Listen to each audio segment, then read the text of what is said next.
অঙ্কটা এক্স এর মান বের করে দ্বিঘাত সমীকরণ না করেই করব, ঠিক আছে? রুট বের করে না করেই করব, এর জন্য কোনো সমীকরণ আমাকে করতে হবে না। কীভাবে করব? খুব সহজেই করা যেতে পারে অঙ্কটা।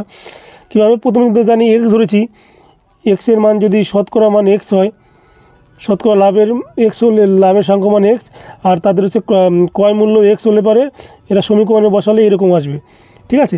এবার কী করব, সবাই কি করে এটাকে ভেঙে দিচ্ছে, ভেঙে দিয়ে এক্সের মান বের করছে, কিন্তু আমি করবো না। আমি করবো কি, অপশন টেস্ট করবো। অপশন টেস্ট করলে ডাইরেক্ট বেরিয়ে যাবে, ঠিক আছে? দেখবা, তো যদি এক্সের মান 72 করি, 72 দিয়ে 172 গুণ 72, লাস্টে কত আসবে? 172 গুণ 72 তো আমরা গুণ করতে পারবো না, কিন্তু ইউনিট ডিজিট দেখবো লাস্টে কত, 72-এর 2, 172-এর 2, 2 2-এর 4, কিন্তু এখানে লাস্টে ডিজিট কত আছে? 0, তাই 72 হতে পারে। এবার 80 করবো, 180 করলে 180 আর 80, ঠিক আছে? তাহলে 180-র 18 থাকবে এখানে, আর এখানে 80-র 8 থাকবে, আর দুটো শূন্য থাকবে, আর 8 আর 18 হয়ে যাবে, ঠিক আছে? এবার 8 18 কত জানি? 8 18 জানি 144, তাই উত্তর হয়ে যাবে কত? এক্সের মান 80, ঠিক আছে? তো এটাই উত্তর।